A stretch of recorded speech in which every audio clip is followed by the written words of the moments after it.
Oh, welcome to Meet the Candidate. My guest for this session is Joshua Freed. He is a candidate for Washington State Governor. Welcome, Josh. Thank you, Sue.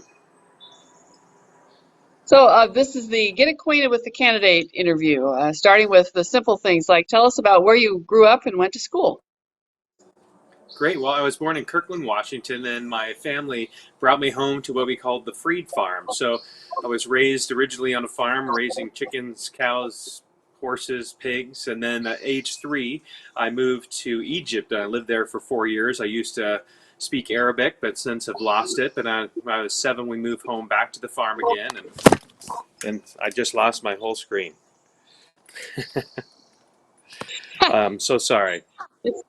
So I got It's it okay. I think stabilized again. I'm just going to hold it here in my hand if that works.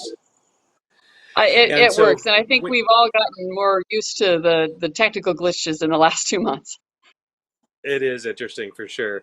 But so obviously lived in Kirkland, moved to the family farm, then moved to Egypt for 4 years, which was interesting, being raised riding around the pyramid on camels. That was a fun time. And then moved back to the farm in Bothell. And then when I was in junior high, we moved to Pakistan.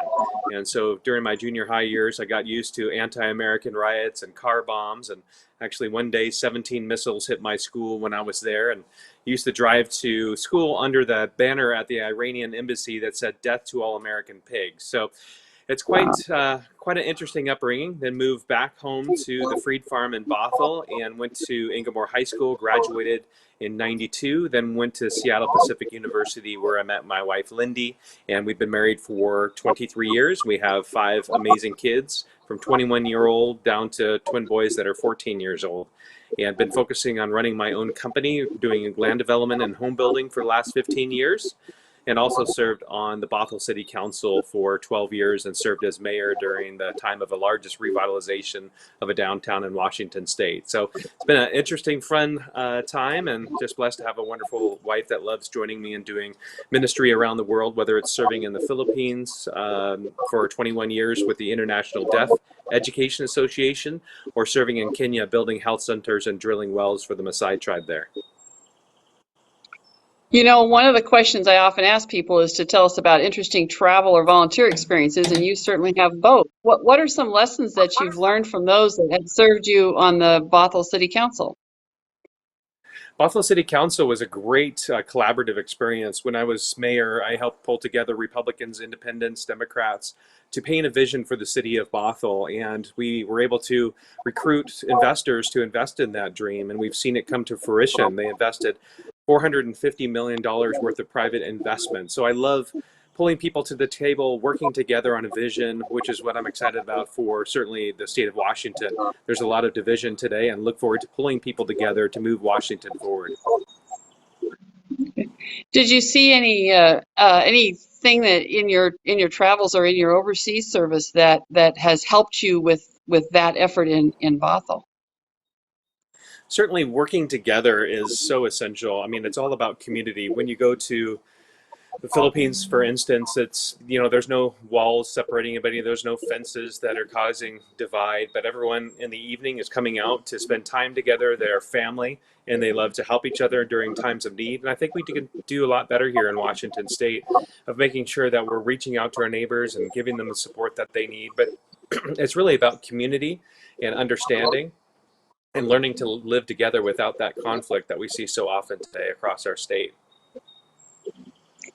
Well, right now politics has a lot of conflict. What prompted you to step into politics with the background that you have with really such a lot of interesting things going on?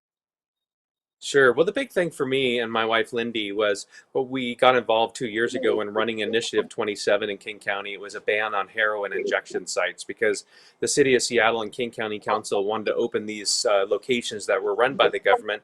And when you walk in the front door, they give you the tourniquet for your arm, the needles, the syringes, the pan to cook your heroin in, and even the matches. So everything to inject poison in your veins. So we got 1,000 volunteers, worked across party lines with Democrats from Speak Out Seattle, Safe Seattle, and the Neighborhood Safety Alliance, and gathered 70,000 signatures. Through the process, we got 20 different jurisdictions to ban heroin injection sites because we saw the damage that happens in a culture to individuals, but certainly in the culture as a whole, as around drugs. We cost around $35,000 a year to support your heroin addiction. So people are breaking into people's cars, breaking into people's homes. Where under Jay Inslee, we've seen assaults increase by 20% on individuals and by 40% on police officers. So Lindy and I decided to jump in with this race and make sure that we can change what's happening in our culture as crime is exponentially continuing to increase. Murder is up by 41% in the last 7 years, and rape is up by 65%. We need to enforce the laws in Washington state to make sure that we are keeping people safe. Yet at the same time, those people that are living on the streets, struggling from mental health issues and drug and alcohol addiction, we need to enforce the laws, of course, but also get those people the help that they need to get them on the pathways to success. Well, that's certainly quite a boost to look into politics, and it's nice to hear that you had a success there. I'm thinking of trying to think of a question that's going to give us some good news because we all need some good news these days. Is there a piece of a fun little anecdote that has stuck in your mind from some of your travels that you'd like to share? Well, I just think about what's happening. I've seen so many success stories that we don't have to accept what's happening in our state today as the new normal. We can turn around what's happening in people's lives. The good news to me is I know that if we have resolve, we can see people that are addicted to drugs or alcohol see their life turned around. And I've been to some of the darkest places in the world serving, and I know that we don't have to accept this as the new normal, but if we have resolve and pull together, we can have great success. And so I traveled to Belgium, looked into what was happening there, traveled to other parts of the country, of course, to truly understand how we can curb what's happening here. And to me, that's good news.